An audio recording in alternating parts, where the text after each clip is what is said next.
My name is Scarlett Dale. I'm 34 years old. While I was gone 4 months, my parents sold the little house my late husband built with his own hands and gave every dollar to my sister for her dream home. At the first dinner after I flew back, my father raised his glass and said, "You're a widow. Stop clinging to the past like a child who never grew up." My sister smiled and added, "At least his useless little shack finally did something good for the family." I set down my fork and laughed. She snapped, "What's so funny?" I looked straight at them and answered, "I was just wondering who'd be dumb enough to buy it." They thought I was bitter. I was counting the days until my sister's closing, because I already knew exactly what that house was going to do to the man who paid cash for it, and I had already decided I would not say a single word to stop it. Welcome back to Family Line Drama, where family secrets come to light and quiet, women finally stop cleaning up the mess. If you've ever been the one expected to understand while they took what was yours, drop a comment and tell me where you're watching from. Subscribe, because this one starts the day the ground itself decided to speak. Let me take you back to before the dinner. Before I laughed. Back to when I still believed a house could belong to me, just because it had my name on the deed. I appraise houses for a living. That's the part everyone forgets when they tell this story back to me, and it's the part that matters most, so I'll say it first. My whole job is to walk into a place someone loves and tell them what it's actually worth, whether or not they want to hear it. I've stood in kitchens while grown men explained to me why the addition they built themselves should double the value, and I've had to write the number down that says it didn't. I've watched a widow older than my mother run her hand along a banister and tell me her husband sanded it by hand, and then I've had to price the house as if that never happened, because the market does not pay for love. It only pays for what holds. I learned a long time ago that a house will tell you the truth if you're patient enough to listen to it. The floor that dips toward one corner. The door that won't latch in August. The hairline crack above a window that means one thing to a decorator and something very different to a man with a flashlight in a crawlspace. Houses don't lie. People lie about houses. The house just quietly keeps a record, and one day somebody has to read it. Wesley taught me that, actually. He said it first, back when we were dating, and he took me to see some fixer-upper. He walked the room slow, touching the walls, and said, "She's telling me she's got water in the basement, but nobody's been listening."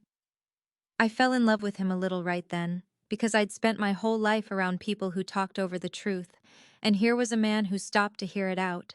Wesley was my husband. He built houses. I priced them. We used to joke that between the two of us we could take a place from a hole in the ground all the way to sold without ever leaving the family. He'd frame a wall and I'd tell him the wall added $4,000, and he'd laugh and say I'd finally found a way to put a price tag on the air he breathed. He wasn't a big man or a loud one. He was the kind of person who fixed the neighbor's gate without being asked and never mentioned it, so that 6 months later the neighbor would say, "Your gate's been working great," and Wesley would just nod like he had no idea what they meant. He built the cottage in Hartwell in 2016, the year before we married. He bought the lot cheap, and I should have known then that a man who understood houses the way Wesley did doesn't get a lot cheap by accident. The ground out there is bad. It's heavy clay that swells like a sponge when it rains and pulls back and cracks when it doesn't. And underneath the clay is old fill that somebody dumped and never compacted right, decades before either of us was born. Every builder in the county had walked that parcel and walked away. Wesley looked at the price, and the view of the tree line, and the way the evening light came across the field, and he decided he was going to out-stubborn the dirt. I didn't understand at the time what that meant. I understand it now. He poured the footings deeper than the plans called for. He spent money on drainage that never showed up in a single photograph. He did 100 invisible things that made the house cost more and look exactly the same, because he was building against a problem he could see, and nobody else could. For a while he won. For a while the house held, and we lived in it, and I had no idea I was living inside an argument my husband was quietly having with the earth. We were married 6 years. I was 26 when we started. He was 30. We didn't have children, not because we didn't want them, but because we kept saying next year, the way you do when you think you have all the years. We had the cottage instead. We had the porch light he wired himself, which came on every dusk without fail. We had a row of ferns by the front door that I watered, and he pretended not to care about. Right up until the summer I forgot them for a week, and came home to find he'd been sneaking out at night to keep them alive. It wasn't a big life. Nobody would have made a movie of it. It was ours, and it was enough, and I did not know that enough was a thing that could be taken from me by people who shared my last name until they were a Dale. In November of 2023, Wesley fell on a job site, scaffolding. He was 36 years old. I don't say much more about that day, because there isn't much to say that helps anyone, and because I've learned that the people who ask for the details usually want them for themselves, not for me. One morning I had a husband who left his coffee half finished on the counter because he was running late, and by the middle of the afternoon I had a house full of his handwriting and no one left alive who could explain any of it to me. The cottage came to me the way these things come when a marriage is built the ordinary way. We'd owned it together, and when he died, it passed to me by right of survivorship. No will to fight over, no probate, no lawyers, because the house had been paid off 2 years before he died, and there was nothing left to argue about but grief. My name, alone, on the deed. I recorded the survivorship affidavit myself at the county office. Because I knew how, because it was my job, and because doing the paperwork was the only thing in that whole season that I actually knew how to do. Everything else, the casseroles, the cards, the way people's faces rearranged themselves when they saw me coming, I had no idea how to handle. But a deed transfer I could do. And then, having made the house legally, permanently, unquestionably mine, I found that I could not make myself live in it. I tried. I lasted 11 days. I kept setting 2 coffee cups out in the morning. I kept hearing the specific creak of the third stair and turning toward it. So I rented a small apartment 40 miles away in Columbus, near my office, and I left the cottage standing empty behind me, like a grave that happened to have a porch light. I drove out on weekends. I watered the ferns. I checked that the pipes hadn't frozen. I told myself I was keeping it. And I believed that, the way you believe a lot of things when you're too tired to look at them straight. I should tell you about my family now, because you won't understand why I laughed at that dinner table unless you understand the 30 years that came before it. I have a father, Curtis, a mother, Loretta, and a sister, Camille, 3 years younger than me. When I describe them, I want to be fair, because the easy version of this story makes them monsters. And the true version is worse, because the true version is that they thought they were good people the entire time. Growing up, there was a sentence that got said in our house more than any other. My mother said it the first time when I was 7, when I gave up the bigger bedroom so Camille wouldn't cry. She said it when I took a job at 15 so there'd be money for Camille's dance classes. She said it, always softly, always like she was pinning a medal to my chest instead of taking something off me. You've always been the strong one, honey. Camille just needs it more. I believed that was a compliment for about 30 years. It took me until I was standing in a driveway staring at a dead fern to understand it was a job description. The strong one is the one who goes without, so that nobody else has to feel the going. The strong one is the child you don't have to worry about, which means the strong one is the child you stop actually seeing. And the cruelest part of a job you never applied for is that no one ever tells you quitting is allowed. They just keep handing you the shifts. Camille grew up soft in the way people grow soft when the world has always caught them. She wasn't a bad kid. She was a kid who never had to be strong, because that was my job.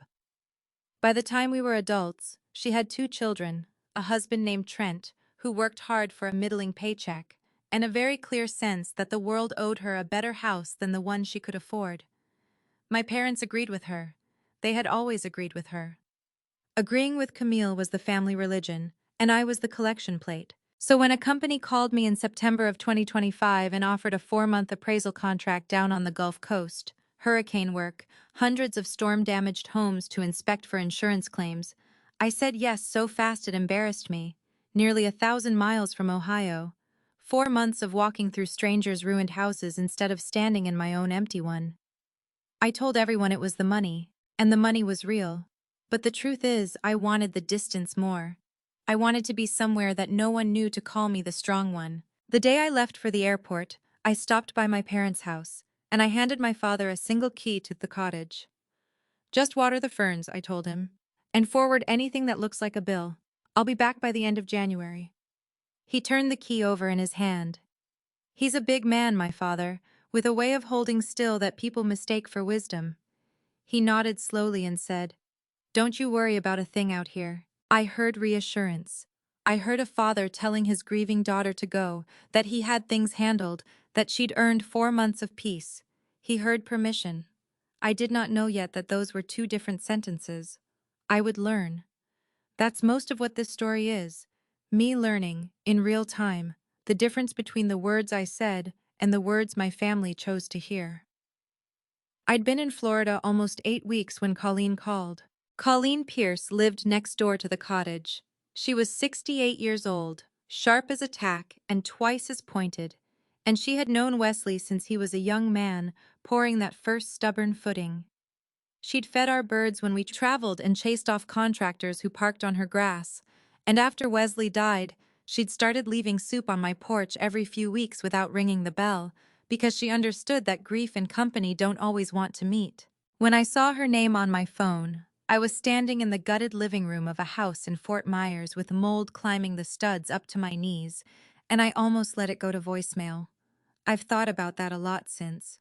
How close I came to not answering. How the whole shape of my life turned on a decision I made in half a second with a clipboard in my other hand.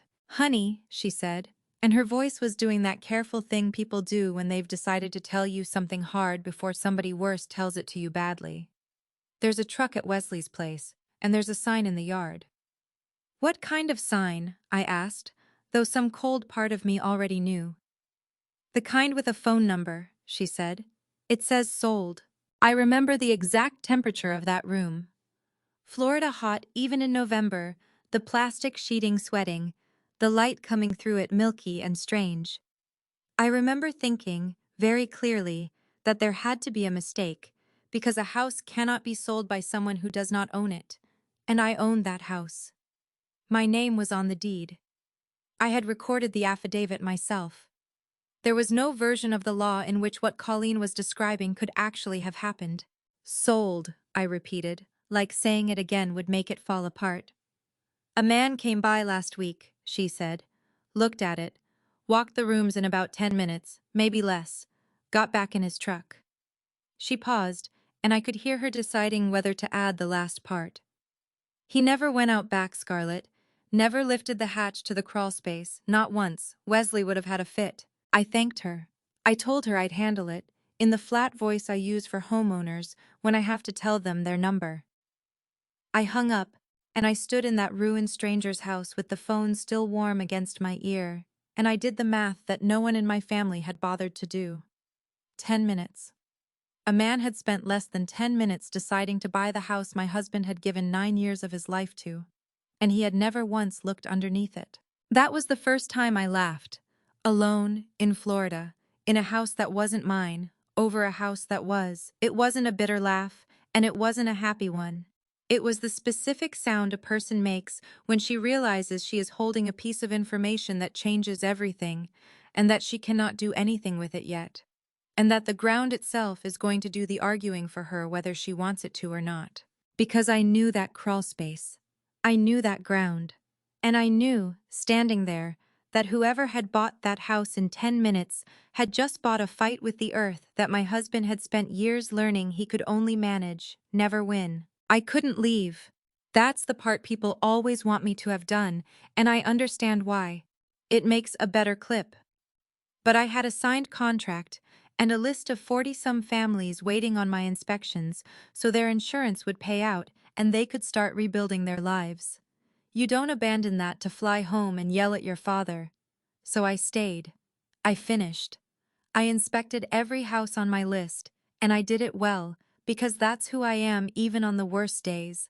But every night, in that motel with its rattling air conditioner, I let myself go back to the cottage in my mind. The west footing where the crack had started. The hatch to the crawl space with the latch Wesley made himself. The kitchen drawer that stuck. And the man who had bought all of it, cash, as is, without looking, and who did not yet know what he was standing on. I flew home the last week of January, 2026. I did not go to my apartment. I did not call my parents. I drove straight out to Hartwell, still in my travel clothes, because I needed to see it with my own eyes, before I could believe any of it. 40 miles of gray winter fields, and the whole way I kept building the version where it was a misunderstanding. A sign left up by mistake. A prank. Anything. Then I turned onto the road and I saw the ferns. They were dead. Brown and curled and crisp in their pots on either side of the door, the exact way ferns get when no one waters them for 4 months. My father had held that key for one single task: water the ferns. And he hadn't even done that. Whatever else had happened, whatever grand family logic had been applied to my husband's house, it had not included 1 glass of water for 2 plants on a porch. That told me everything about how carefully they'd thought about me before they did it. The porch light was dark. Wesley wired that light with his own hands. In 9 years, it had come on every dusk, automatic, whether we were home or 1,000 miles away, a small gold constant in a world that isn't reliable about much. Now it was dead. Someone had cut the power, or the bulb had gone and no one had cared enough to change it, and the house had gone dark from the inside out. That's how I knew before I ever reached the sign. Not the sign. The light. There was a lockbox on the door. A sold writer swinging under a realtor's sign I didn't recognize. I stood on my own porch, in front of my own door, holding a key in my pocket that no longer fit, and I could not get into my own house. So I did the thing I know how to do. I sat down on the cold porch step and pulled up the listing on my phone. Because before I'm a daughter or a widow or a sister, I am an appraiser, and the listing is the first place the truth hides in plain sight. It had gone live in November. Charming fixer with vintage character, the copy read. Original craftsmanship throughout, sold as is, quick cash close. As is. 2 little words that in my business mean run, and in a desperate seller's mouth mean please don't look too hard. Nobody had asked what the is was hiding. That's the whole trick of as is. It dares the buyer to be too greedy to check. I scrolled through the staged photos of my own life. Someone had cleared out just enough of our things to make the room sellable, shoved the rest somewhere out of frame. And in one photograph of the kitchen, the drawer by the stove hung half open, the drawer that always stuck, the one Wesley kept meaning to fix and never did, because there was always a bigger problem first. And inside that drawer, catching the light, was the corner of a cheap spiral notebook that I would have known anywhere. They had photographed it. They had staged the house around it. They had sold the whole place, and they had never once opened the drawer to see what was inside. What was worthless to them was sitting right there in the listing, 3 inches from a camera, and not one of them had looked. I closed the app. I did not cry, and I want to be honest about that, because I know it sounds cold. I didn't cry on that porch. The crying came later, and it came for a reason you won't guess yet. On the porch I felt something clearer and colder than grief. I felt the specific, terrible calm of the only person at the table who can read the cards everyone else is bluffing with. My family had played a hand they thought they'd won. And I was sitting there, quietly, holding the one card that turned the whole game. My parents were expecting me for dinner that Sunday. A welcome home dinner, my mother called it when she texted, 3 exclamation points, a heart. As if I'd been away at a spa. As if there weren't a lockbox on my husband's door. I decided to go. I wanted to hear them say it out loud. The house I grew up in smelled like pot roast and lemon furniture polish, the same as it had for 30 years.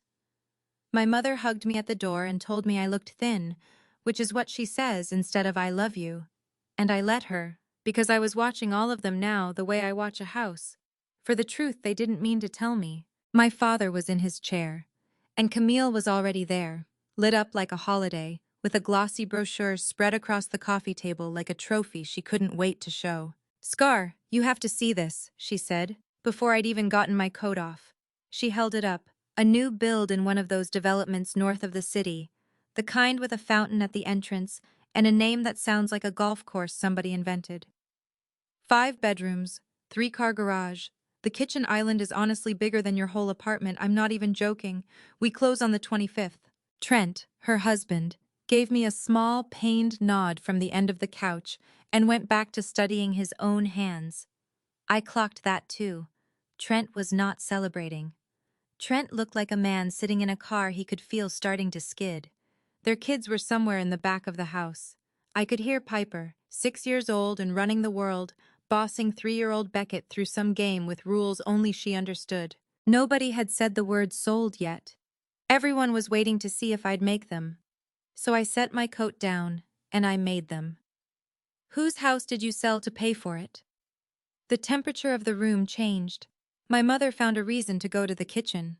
My father set down his glass, slowly, the way he does when he's about to explain something to you that he considers already settled. Now, Scarlett, the reasonable voice. He always reaches for the reasonable voice right before he says the most unreasonable thing in the room. That cottage was sitting empty, gathering dust and property taxes and doing nobody any good. You weren't using it. You couldn't even walk through the front door without falling apart. Don't tell me you could. I watched you. He spread his hands, like the conclusion was just lying there on the table for anyone to pick up. You're a widow now. It's time. Stop clinging to the past like a child who never grew up. He said the past, like it was a spare room he'd gone ahead and cleaned out for me, a favor I was too emotional to thank him for. I turned to look at Camille. And this is the detail I keep coming back to, 2 years later, the one that tells you who she was in that moment. She wasn't ashamed. She wasn't avoiding my eyes. She was proud. She thought this was a story about her finally getting the house she deserved, and I was just the part of the story where the strong sister comes around. Oh, come on, Scar. She smiled and picked her wineglass back up. Don't make it a whole thing, okay? It's done. And honestly, she shrugged, warming to it. At least his useless little shack finally did something good for the family. His shack. 9 years of his hands. The deeper footings, the invisible drainage, the porch light, the ferns he snuck out at night to water. Finally did something good. I set down my fork, and I laughed. It surprised me as much as it surprised her. It came up out of somewhere underneath the grief and the anger, from the same cold, clear place I'd found on the porch. It was not a bitter laugh, though that is exactly how they took it. It was the laugh of a person who has been handed the last page of a story while everyone else is still arguing about the middle. What's so funny? Camille snapped, the smile gone. I looked straight at both of them. My father, who thought he had managed something clever. My sister, who thought she had won something permanent. I was just wondering, I said, who'd be dumb enough to buy it? My mother reappeared in the doorway. My father's brow creased. They read it as cruelty. A grieving woman being ugly about a stranger who'd done nothing but write a check. They thought the loss had made me small and mean. They did not ask the one question that would have saved them. They did not ask what I knew that made me so calm. I didn't tell them. I ate my dinner. I complimented the roast, because I'm my mother's daughter, and manners are the last thing to go.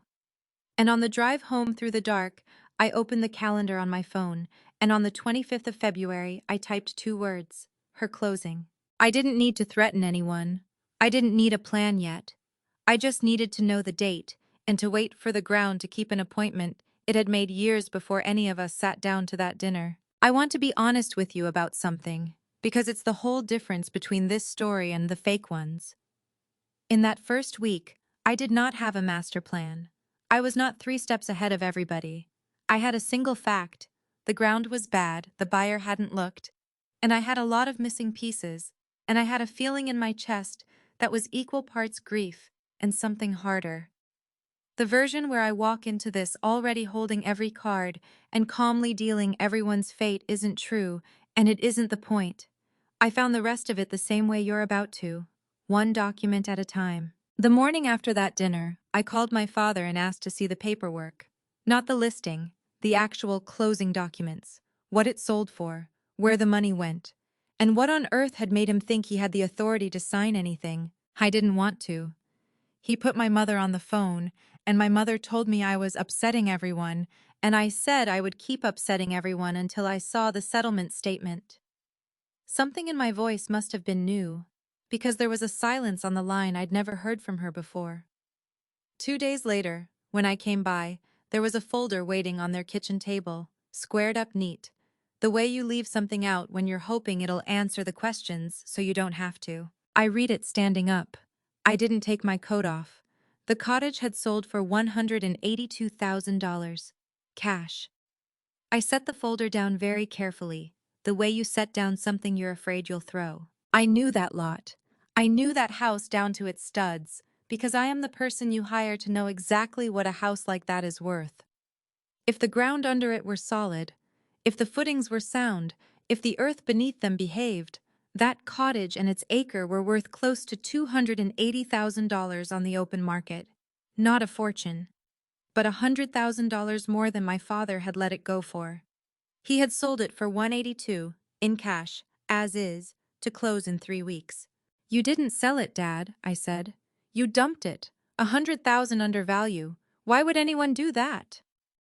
To close fast, he said, as if I were slow. Your sister had a deadline on her house. The buyer offered cash and no contingencies. It was clean. Fast. In my business, fast is the most expensive word there is. The only people who buy fast, cheap, and as is are people who are certain they're getting away with something. And the ground under that cottage had spent 9 years teaching my husband that nobody gets away with anything out there. You just delay the bill. I kept reading. Below the sale figures, clipped behind them, was a second document, and when I saw what it was, the whole shape of the thing came clear. A gift letter. My parents, gifting $104,000 toward the down payment on Camille's $520,000 house. Notarized, signed by both of them. This is a bona fide gift, with no expectation of repayment. I did the arithmetic out loud, right there in their kitchen, because I wanted them to hear it as a number instead of a feeling. The sale had netted about $170,000 after the cash close fees. 104 had gone straight into Camille's down payment, and the rest had gone to her closing costs, her reserves, the leather sectional she'd ordered before the ink was dry. Every dollar, accounted for, spent. You kept nothing, I said. It wasn't a question. It was the moment I understood the trap they'd built without even knowing it was a trap. There was no cushion, no held-back savings, no reserve, nothing set aside. They had taken the entire proceeds of my husband's house and poured all of it into the foundation of my sister's new one. It's family money, my father said, and he honestly believed it. That's the thing I need you to understand about Curtis Dale. He wasn't lying. In his mind, everything any of us had was, at bottom, family money, held in trust by whoever happened to have their name on it, to be redistributed whenever he judged the family needed it. My marriage, my grief, my husband's 9 years of labor, line items in a budget he considered himself the manager of. It was my money, I said. It was Wesley's house. It was sitting empty, he said again, softer, like the repetition made it kinder. And then I found the line I'd been circling the whole time. On the deed of transfer, under the seller's signature, my father's name, and beside it, 4 words that turned my stomach over. As attorney in fact for Scarlett Dale. You signed as me, I said, very quietly. The quiet you get to when you've gone past the yelling place and out the other side. You gave me power of attorney. And he looked, God help him, satisfied, vindicated. It's right there in the paper you signed before you left. Handle the property. That's what it says. Selling is handling the property. I had signed that document the week before I flew to Florida. A 1-page form, so my father could deal with the water heater if it died in January, forward the mail, pay the property tax if a bill came due while I was down south walking through flooded houses. Handle the property. I had never in my life imagined that 3 words on a form meant sell my dead husband's house out from under me and give the money to my sister. Handling a house and erasing it are not the same verb. My father was going to learn that, in a way that no lecture from me could teach him. But I didn't say it. I'd learned, finally, that saying it was how they kept you in the fight, and I didn't want the fight. I wanted the truth, and I wanted the date. I folded the papers. On my way out, my hand on the door, I asked one more thing, light as anything. Camille's closing, still the 25th? My mother, relieved I was leaving without breaking anything, nodded quickly. Yes, everything's ready. The loan, the inspection, all of it. Good to know, I said. I didn't threaten them. I just needed a calendar. I already had the dates circled. Now I had the numbers to hang beside it. 182, 104, 520.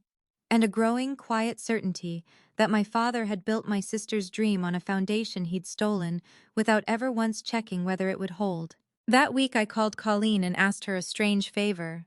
I'm not proud of the whole of it, so I'll tell you straight. The buyer hasn't changed the locks yet, has he? Men in a hurry never do the small things, she said, and I could hear her filing that away with satisfaction because Colleen had opinions about men in a hurry. There's still a spare under the fern pot, right where Wesley always kept it. That Flip fellow hasn't done a thing but put up a lockbox and disappear. The fern pot, the dead ferns. The one thing my father hadn't touched had turned into the one thing I needed. I want to be careful here, because I know exactly how it looks. The house was not mine anymore. Not on paper, not in that moment, not until much later. But a lot of our things were still inside it, boxes the Flippers crew had shoved into the garage to clear the rooms for photos. I told myself I was going to retrieve what was mine, and that was mostly true. What I actually wanted was in the kitchen drawer, and I'd known it since I saw the corner of it in the listing. I drove out on a gray Tuesday afternoon. The spare key was exactly where Colleen said, under the dead fern, cold in my fingers. I let myself into the house Wesley built and my father sold, and it was strange and awful, the rooms half staged and half empty, our life pulled apart and rearranged by strangers for a photograph. The drawer by the stove still stuck. I worked it the way Wesley used to, a lift and a jerk at the same time, and it gave, and there it was, his notebook. It was a cheap spiral thing, the kind you buy in a 3-pack at the drugstore, the cardboard cover soft and furred from years of living in that drawer. I'd seen it 100 times and never once opened it because it was just Wesley's house book, his lists, his measurements, the boring bookkeeping of a man who fixed things. I sat down at the kitchen table where we'd eaten 1,000 ordinary dinners, in the fading light of a house that wasn't mine anymore, and I read my husband's handwriting for the first time in 2 years. It wasn't lists, it was the ground. The earliest entries were from 2020. A hairline crack at the west footing, sketched carefully, dated, measurements beside it in his blocky print. And then, page after page, over years, the same crack, tracked like a doctor tracking a slow illness. March. Crack at west footing widened 1/8 inch, not yet, save more first. October, no change, good winter. Spring, seepage at the south corner after the thaw. It's the fill, always the fill. Small Polaroid photos taped to the pages, each one dated, each one showing a level held against concrete, or a ruler in the dirt, or water where water should not be. He had been watching the house settle for years, quietly, alone. He had never once told me how bad it was, and I understood, sitting there, exactly why. Because I would have worried. Because he was managing it, the way he managed everything, so that I could live in a house that felt safe while he did the work of keeping it that way. He wasn't neglecting the cottage. He was nursing it, the way you nurse something you love that you know you're going to lose. Tucked into the middle pages was a folded letter. A structural engineer's preliminary assessment, dated 2021. I read it twice, and then a third time, because the words were doing something to my chest. Differential settlement at the west and south footings, consistent with expansive soils and inadequate historic fill.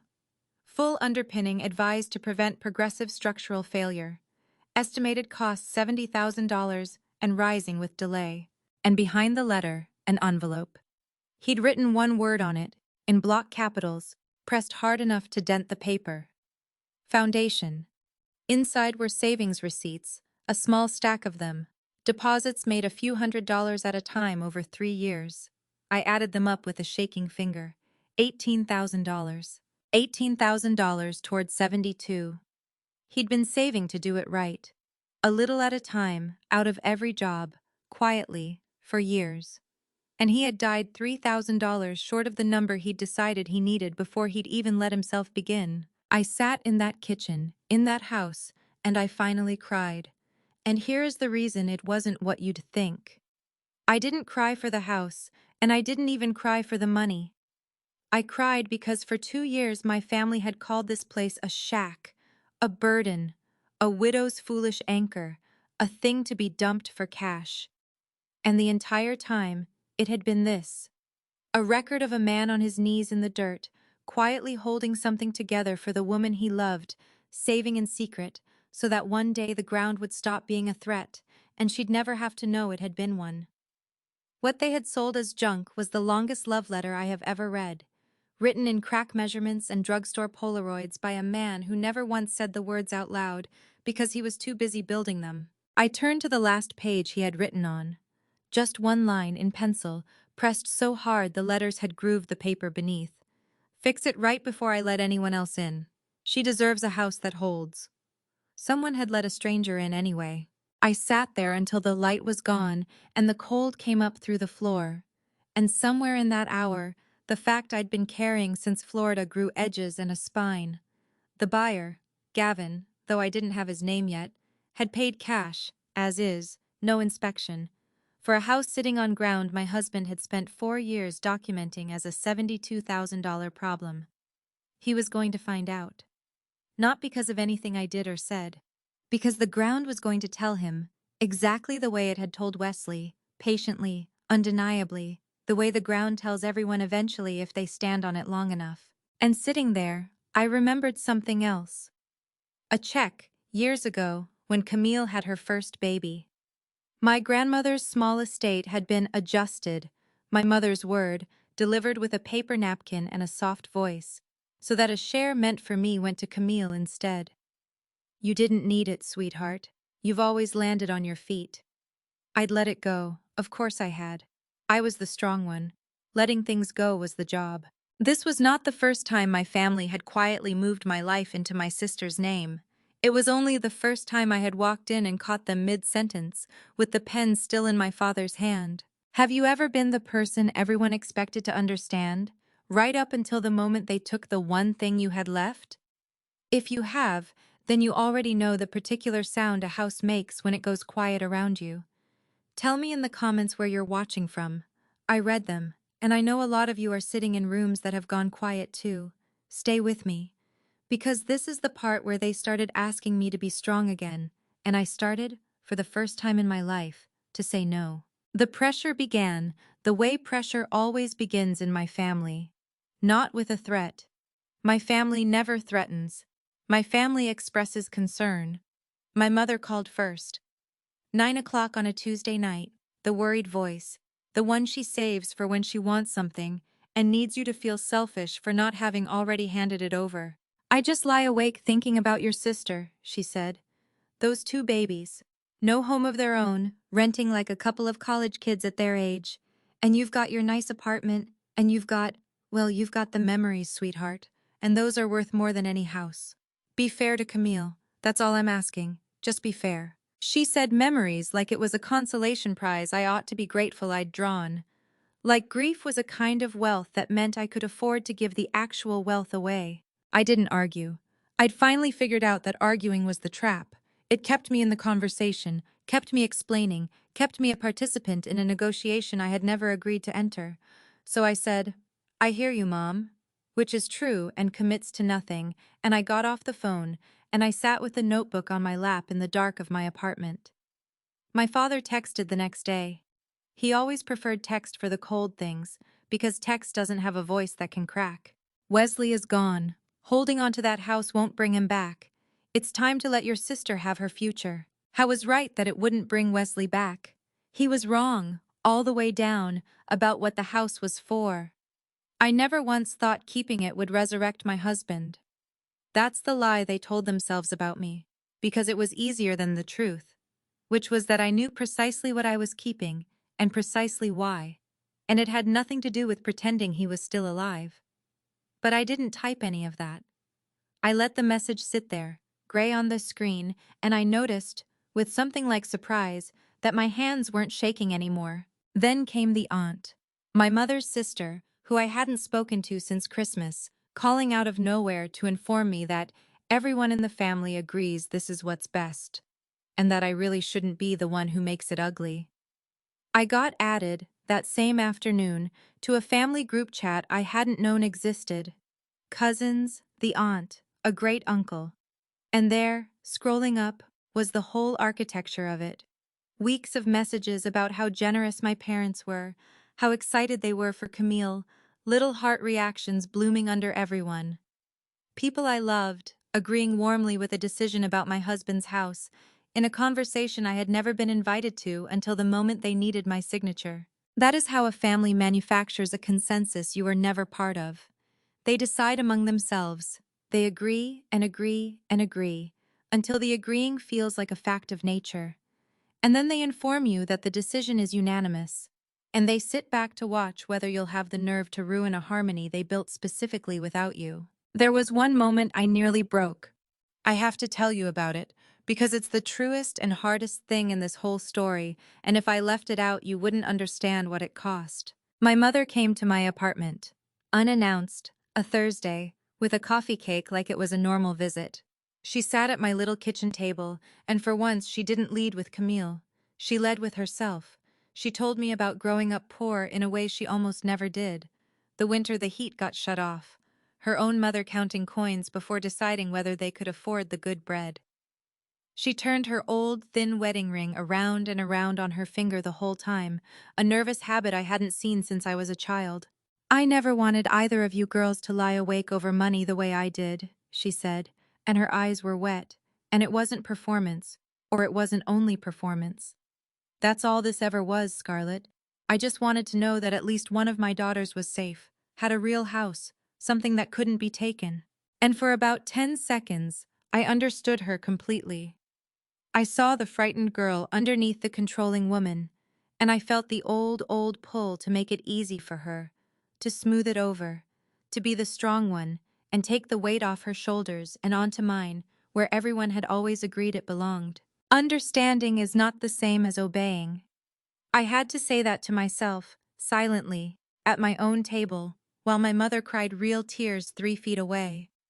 Understanding her fear did not obligate me to hand her my dead husband's house to spend it down. Both things could be true. She could be a frightened girl who'd grown into a frightened woman, and she could also be sitting in my kitchen, asking me to set fire to the last thing I had, and my compassion for the first did not require me to agree to the second. She saw me hesitate. She always could read me, that was her genius and her weapon. And she made a mistake. She reached too soon for the oldest lever in the house. "If you loved this family," she said very gently, wiping her eyes, "you wouldn't make us beg you like this. You've always been the strong one, Scarlett. Don't stop being the strong one now, when your sister needs you most." And there it was, the job. The medal that was really a leash, 30 years of it, laid on the table between us next to the coffee cake. I got up and put the kettle on, so I wouldn't have to look at her, and I felt something settle into place in my chest that had never been settled before. It wasn't anger. Anger I'd had for weeks. This was quieter and much heavier. It was a decision, sitting down calmly in the exact spot where the guilt had always lived, and making itself at home there instead. "I'll think about it," I told her. It was the last easy thing I ever said to my mother. She left believing she'd won. She hadn't. But I let her carry the belief out the door with the empty cake plate, because I'd finally understood the shape of what I was up against. And you don't announce a thing like that. You don't warn them. You just quietly stop watering the ferns for people who let yours die on the porch while they held the key. 2 weeks before Camille's closing, the ground began to speak. Colleen called me on a Thursday morning, and under the worry in her voice, I could hear something almost like glee, because Colleen had been waiting a long time to be right about men in a hurry. "Honey, there are 3 trucks out here at Wesley's place, and there's a fella standing in the driveway on his phone, and he is hollering about a foundation." The buyer had a name by then. I'd finally gotten it off the recorded deed. Gavin Brandt. He ran a small outfit called Copperline Homes, and Copperline flipped houses, bought them cheap and rough, slapped on gray paint and new counters, sold them fast to people who liked the smell of new. A man whose entire living was buying and selling houses. A professional. And this professional had walked through mine in 10 minutes and never lifted the hatch, because the ground was cheap and the deal was cheaper, and he was in a hurry to get his money working. He'd bought it to flip it. And to flip it, his crew had finally, 2 weeks before my sister's closing, opened the crawl space. They found exactly what Wesley found. Water pooling under the west footing. The slow, patient settlement that a careful homeowner can manage for years if he watches it and saves his $18,000. And that a flipper cannot paint over, because the first thing any honest buyer's inspector does is open that hatch and shine a light on the bones. Gavin did what men like Gavin do when the ground turns on them. He panicked, and then he did the thing he should have done before he ever wrote the check. He hired an engineer to tell him how bad it was.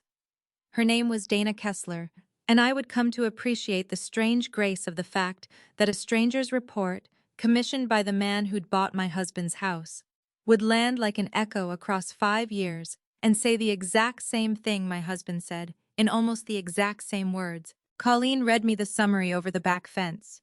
She'd cornered one of the crew for gossip and taken notes on a paper towel. Severe differential settlement, full underpinning required. And then the number. Estimated 72,000. And one more line, the one that turned the whole thing from a repair into a catastrophe. The property should not have transferred without disclosure of the known defect. A stranger with a professional stamp had just co-signed my dead husband's handwriting. The same footings, the same cause, the same number, 5 years and one small inflation apart. Wesley knew in 2020 what Dana Kessler confirmed in 2026. The only difference between the two men was that Wesley had loved the house enough to watch it and save for it and protect the woman inside it, and Gavin had bought it fast enough, cheap enough, and blind enough to inherit the whole problem in a single afternoon. $72,000. Gavin had paid $182. His plan, I'd have bet my license on it, had been to put $25,000 into paint and counters and sell it for $280. Instead, he owned a house that needed $72,000 poured into its bones before anyone could safely live in it, and he'd bought it as is, cash, no contingencies, which is the industry's polite way of saying he'd signed away his right to complain. Except he had one card, exactly one. My father had signed as attorney in fact, on a flimsy one-page power of attorney for a house he did not own, using an authority that said handle the property, and nothing close to sell it. Gavin's lawyer found that loose thread in about a day, the way a drowning man finds the one rope in the water, and pulled it with everything he had. Colleen heard the voicemail through the thin wall of the cottage, where Gavin had sat making his furious calls, not knowing the neighbor on the other side had known the dead man whose house he was standing in. She wasn't proud of listening. She was very proud of telling me. "Your daughter never signed this sale," Gavin had said, into my father's voicemail. His voice, she said, gone tight and mean with fear. "This is bad paper. The whole thing's bad paper. I want my 182 back, all of it. Or we do this the loud way, in a courtroom, in the paper, in front of everybody you know, and your name is the one that ends up on the fraud." He wanted his money back, all of it, from people who had already spent every last dollar of it on my sister's foundation, and had nothing left to give but a loan against their own roof. The certified letter came a week later. And it did not come to me. It came to my parents' front door, green barcode and all, official and cold, and my father called me the moment he opened it. And for the first time in my entire life, I heard fear in Curtis Dale's voice. "Scarlett, there's a lawyer's letter here. It's about the sale, the cottage, This is a mess. This is a real mess. And I need you to fix it. You need to fix this. Today." My mess. The one I never made, never authorized, and never signed. I told him I would call him back. I did not call him back that day. I sat in my apartment with Wesley's notebook open on the coffee table and Dana Kessler's name in my head, and I understood, fully and for the first time, that the thing I had seen coming since a mold-soaked living room in Florida had arrived precisely on schedule, and that I had not lifted one single finger to make it happen. The ground had done it. Wesley had documented it 4 years before it mattered. Gavin's greed had walked him right into it, and my father had built my sister's entire future on top of it, in the dark, without ever once checking what he was standing on. All I had ever had to do was keep my mouth shut and let the truth keep its own appointment. And I had. The collapse reached my sister the way water reaches a low spot in a field. Nobody has to push it.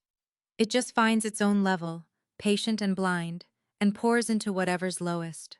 Camille's lender was an ordinary cautious bank. And ordinary cautious banks do not like it one bit when $104,000 of down payment turns out to be tangled up in a disputed real estate sale with a fraud allegation attached.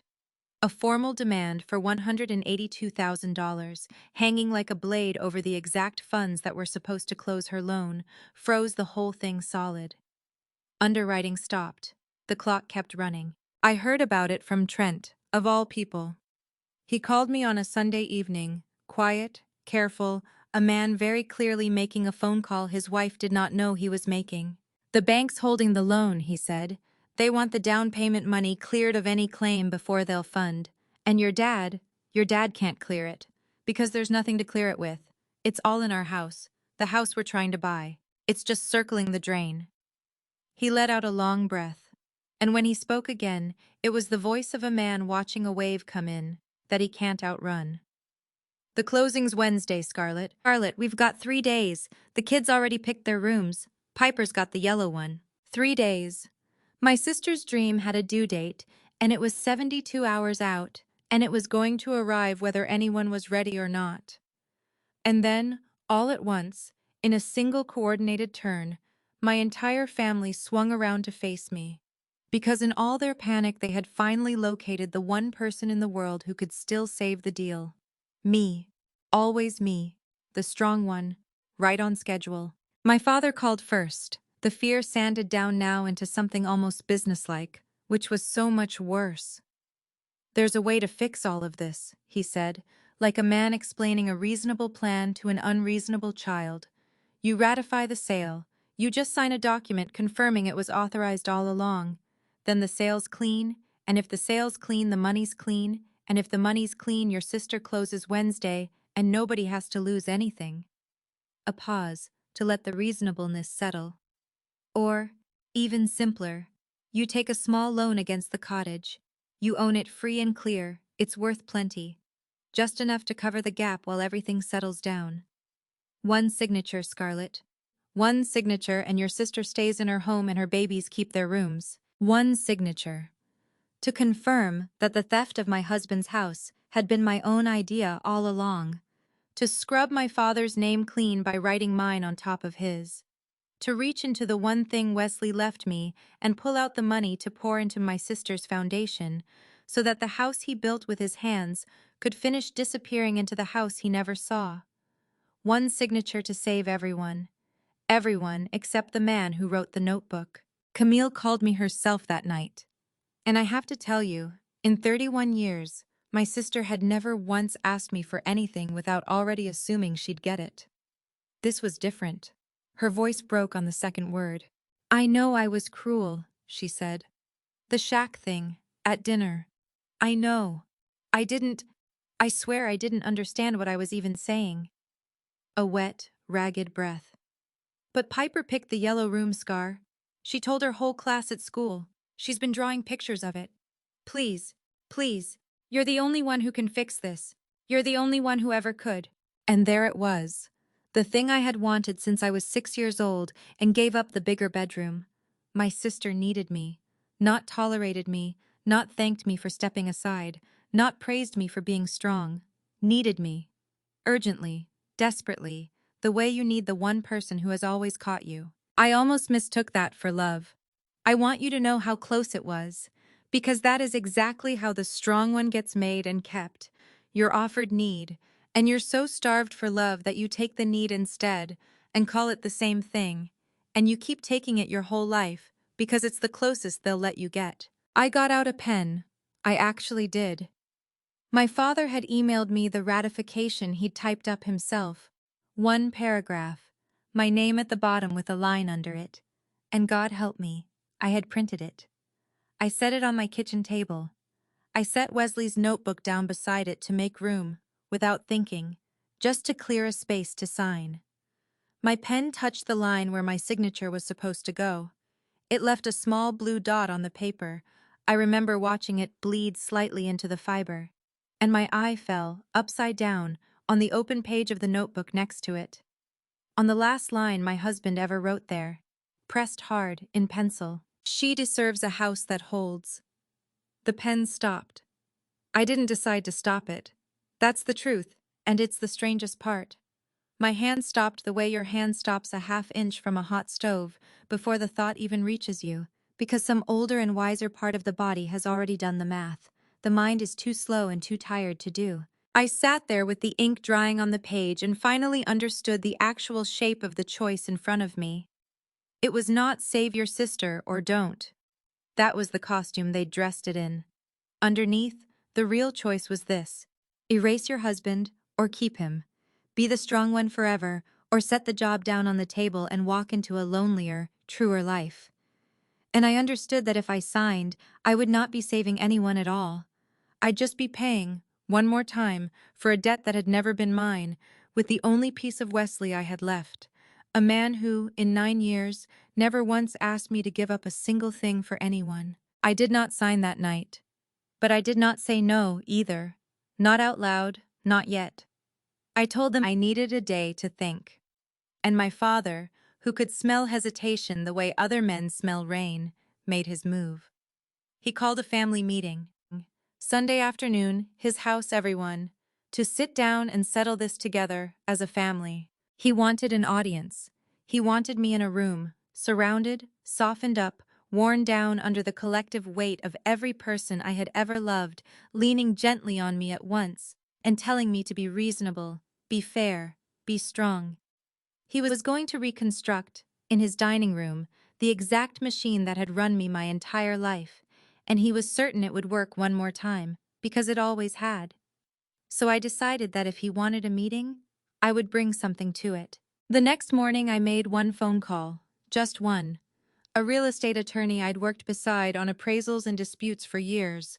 A dry, precise, unexcitable man named Wendell Fry. I told him the whole thing in about 6 minutes flat, the way you can only tell a professional. No crying, just facts, dates, numbers, the deed, the power of attorney, the engineer's report. When I finished, he was quiet for a moment. "Scarlett," he said, "I think you've been bracing for a fight you don't actually have to have. You own that house. You never left it. The sale was made without your authority, on a power of attorney that doesn't grant the power they used. You don't have to sue anybody. You just have to stop signing things." I could hear faintly the dry beginning of a smile. "And here's the part you'll like. Your buyer wants out as badly as you want him gone. He paid cash for a money pit on bad paper, and now he's terrified. He wants his money back, and out. So you're not fighting him. You and he want the exact same thing. Undo it. You just have to agree with the one person nobody expected you to agree with, and refuse the one thing everyone's demanding you sign. Do nothing, and win." I wrote those 3 words on a yellow sticky note and pressed it to my kitchen cabinet at eye level, because they went against 30 years of training, and I knew I would need to see them to believe them. The strongest thing I could do, the single most powerful act available to me, was to refuse to pick up a pen. But I wasn't going to walk into that room with nothing. Refusing to sign would end the sale. It wouldn't end the story they'd tell about me afterward. The selfish daughter, the bitter widow, the one who let her nieces lose their rooms out of spite. I couldn't stop them from feeling however they'd feel.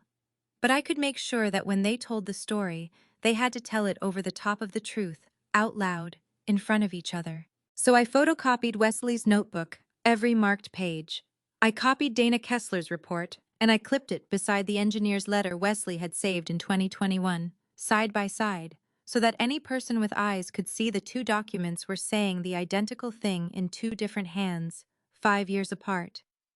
And I put the original notebook itself into the old canvas tool bag Wesley used to sling over his shoulder on his way to a job, because it felt right, and because I noticed, folding it in, that everything my family had spent 2 years calling worthless fit neatly into one canvas bag. I wasn't going to argue with them.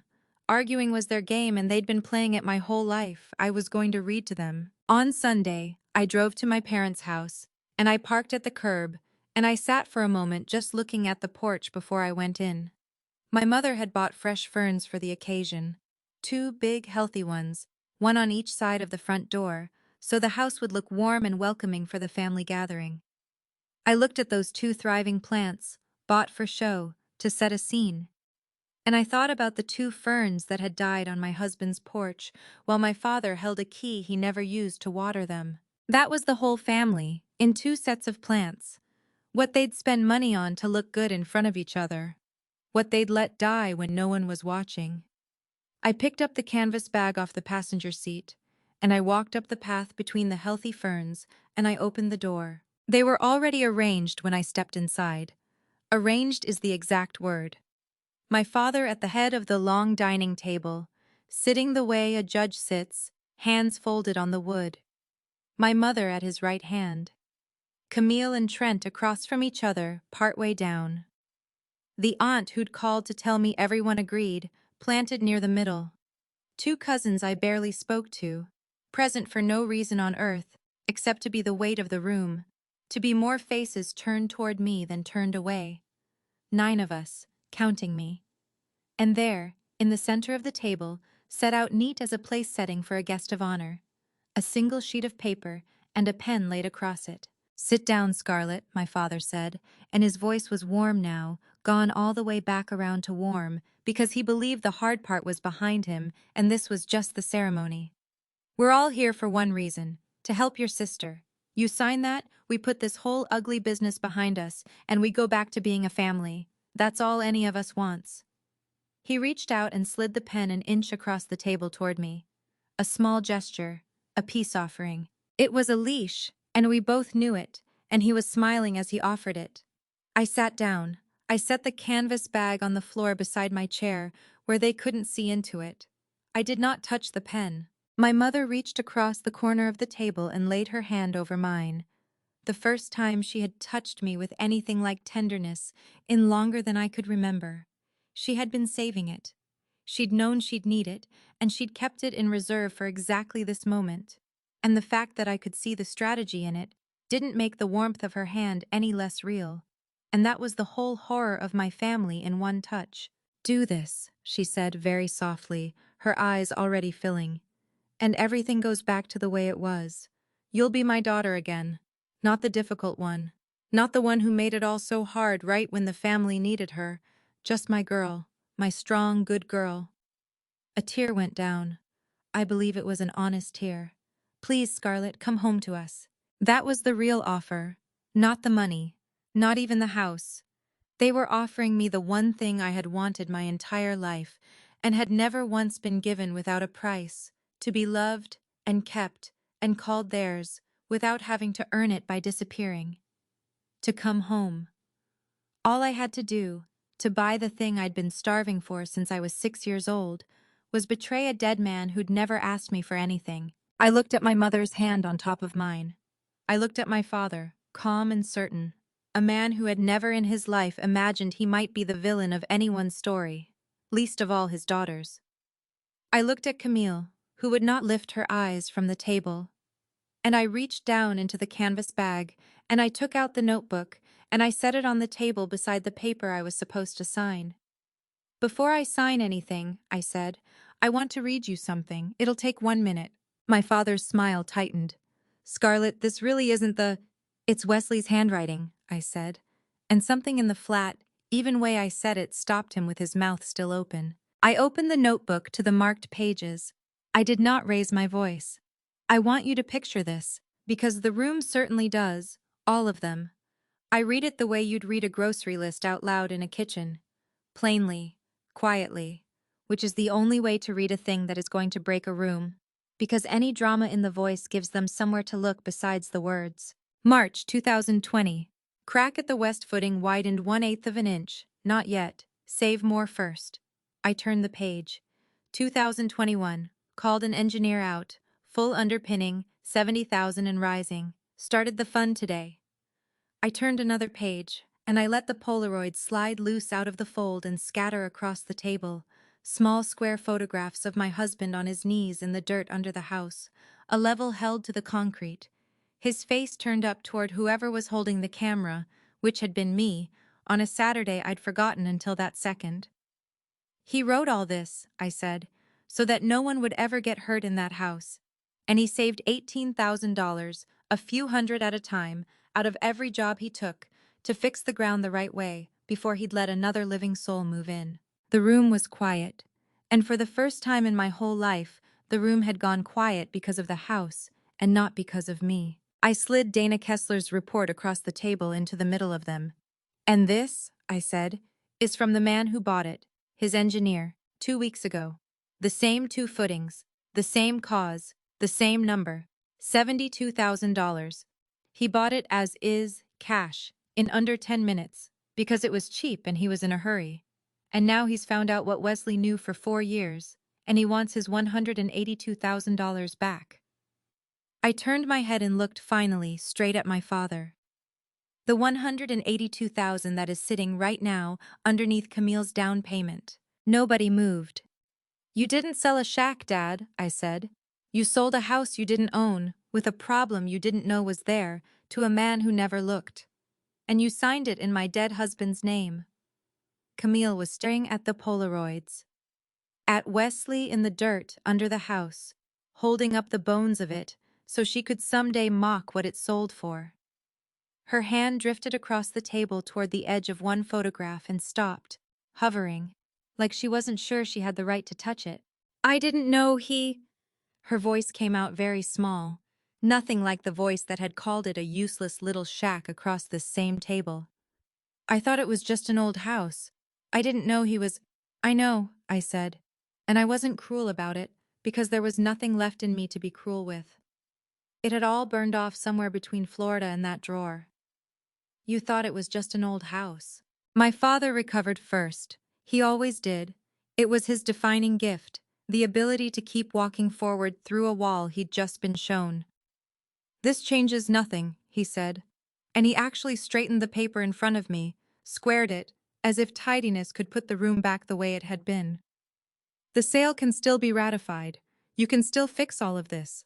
If you love this family, if you love your sister, you're right about one thing, Dad. I closed the notebook gently, and I laid my hand flat on the cover. I'm done clinging to the past.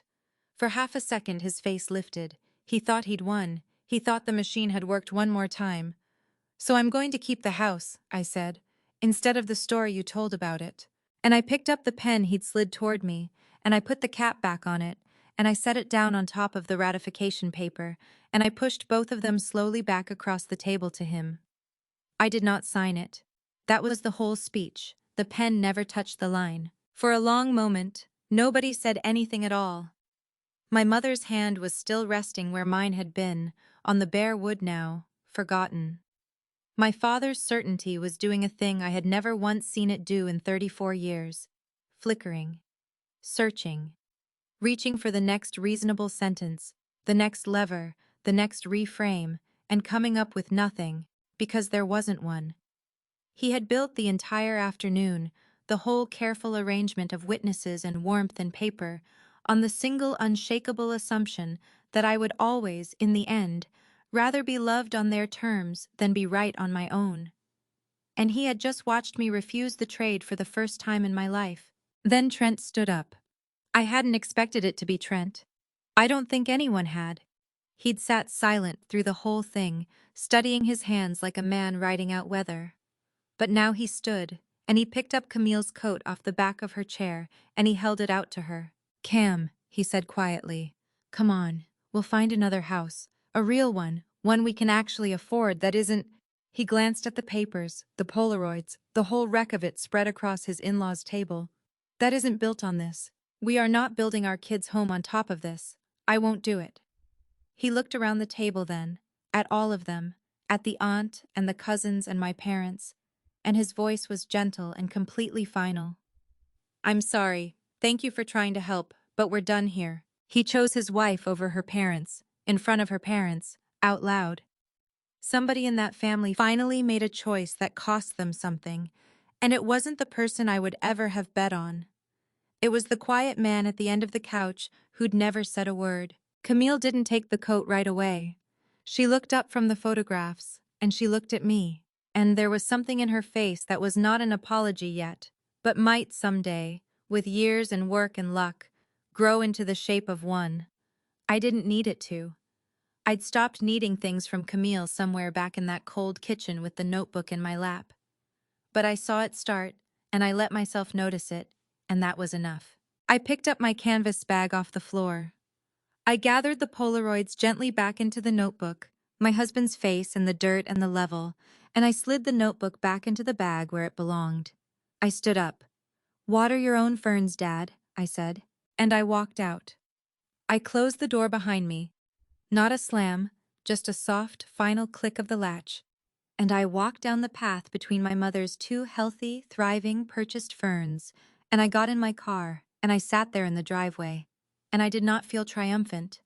I want to be honest with you all the way to the end, because the videos that promise you the good guy walks away glowing are selling you something that doesn't exist. I felt like a person who had just set down a weight she'd been carrying so long she'd been told it was her own spine. I lost them in that room. That's the truth of it, and I won't dress it up. I didn't walk away happy. I walked away free, which is a different thing, and a lonelier one. And that afternoon it did not feel like a prize. But here's what I understood. Sitting in that driveway with the engine off, I had lost my family years before that Sunday.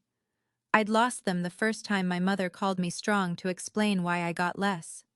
I had just, finally at 34, stopped pretending I hadn't. The rest of it happened quickly, the way things do once the pretending stops. Wendell was right about all of it. It never saw the inside of a courtroom. Gavin Brandt wanted out of a money pit, and I wanted my house back, and it turns out that when both sides of a bad deal want the very same thing, the paperwork is almost gentle. We signed a mutual rescission. His $182,000 was unwound. The deed came back into my name, where legally, it had never actually left. He walked away out only the inspection and engineering fees he should have spent before he bought the place instead of after. He was greedy, and greedy is not the same as evil, and greed's usual punishment is simply the bill it was too impatient to read. I never spoke to Gavin Brandt directly. Not once, in the whole thing. I'd promised myself that in a motel in Florida that I would not say a single word to that man to speed his fall or slow it, and I kept the promise. The ground said everything that needed saying. I just declined to translate. My parents were the ones left holding the number. They had to return $182,000 they no longer had, because every dollar of it was already gone, sunk into a down payment that was now collapsing, a sectional sofa, closing costs on a house that would never close. They could scrape together almost nothing. In the end, they took out a loan against their own home to cover the gap, a real loan with real payments, and they will be paying it for years. My father left me exactly one voicemail about it. I still have it. I don't know why I keep it. "After everything we did for you," he said. He meant everything they did to me. I never called back. That was the last time I heard my father's voice. Camille's closing died on the Wednesday it was scheduled for. She lost the earnest money, about $10,000, gone. And she lost the yellow room, and she had to sit down with a 6-year-old and explain why the house with her name already drawn on the bedroom wall was not going to happen after all. They went back to renting the place they'd been so ashamed of. I heard much later that Piper stopped asking about the yellow room sometime around Easter. I did not take my sister's house. I need to be precise about this because it is the entire point. I never lifted a finger against Camille. I never made a call to sink her, never spoke to her bank or her buyer or the man who bought mine. All I did, the whole of it, was stop paying for my sister's life with my own. Her dream didn't fall because I pushed it. It fell because it had been built, from the first brick, on a foundation my father stole and never checked. The same reason the cottage got sold to a man who never checked. Nobody looked underneath before they decided it would hold. That was never my sin to fix. It had just, for 30 years, been my job to pay for. Trent called me a few weeks after. Just him, again. "She's not ready to say it," he said. "I don't know if she ever will be.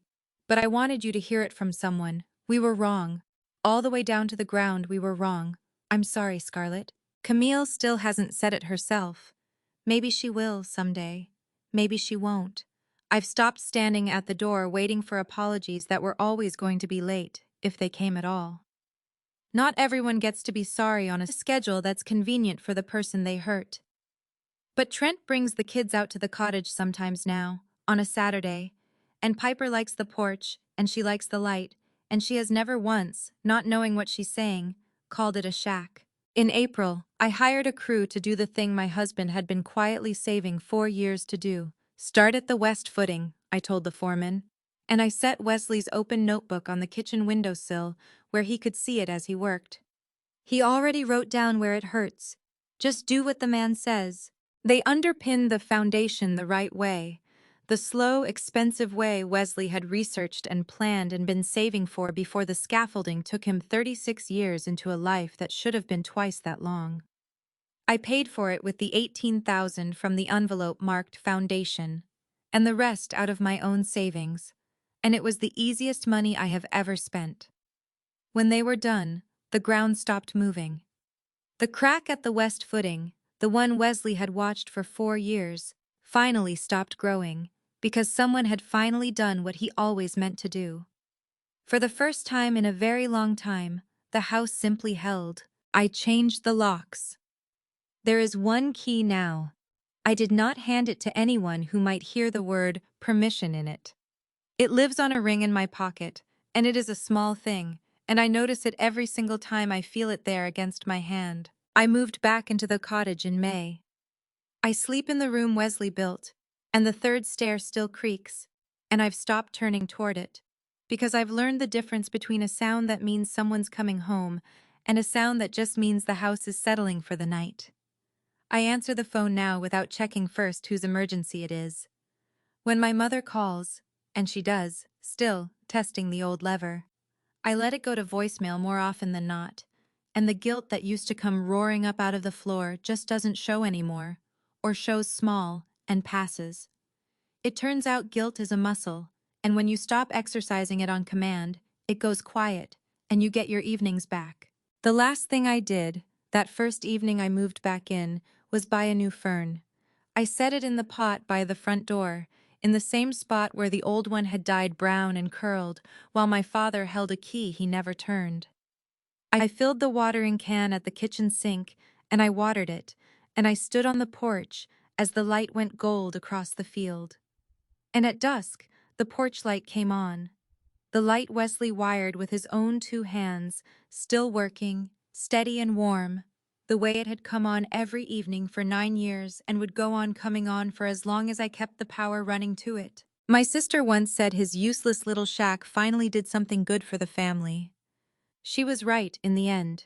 It did. It refused to be sold by people who didn't own it. It broke, quietly and completely, the deal my father built in the dark. It sat out there on its bad ground, holding my husband's handwriting in a stuck kitchen drawer, and it waited, patient as the earth, patient as Wesley, for me to come home and finally read what he'd been trying to tell me all along. And when every voice I'd ever trusted told me to let go of the past like a child who never grew up, that little house is the thing that taught me the difference. The difference between clinging to something and being held up by it. Between a weight you carry and a foundation you stand on. I stopped being the strong one. That was never a real job anyway. It was only ever the name they gave to the person in the family who wasn't allowed to want anything for herself. I became the one who holds. Like the house. Like the man who built it. Deeper than the plans called for. Against ground everyone else had given up on. If you've ever had to choose between being loved on someone else's terms and simply belonging to yourself, then I already know exactly how heavy that pen felt in your hand. Tell me about it down in the comments. Tell me whether you signed or whether you set it down and walked away from the table. I read every one, and I know how many of you are out there. And if this story reached something in you, stay with the family line, because there is always another quiet woman standing somewhere in a room that has just gone silent, holding a pen she was never supposed to put down, finally deciding she's done cleaning up the mess. I water the ferns myself now, the house holds, So do I.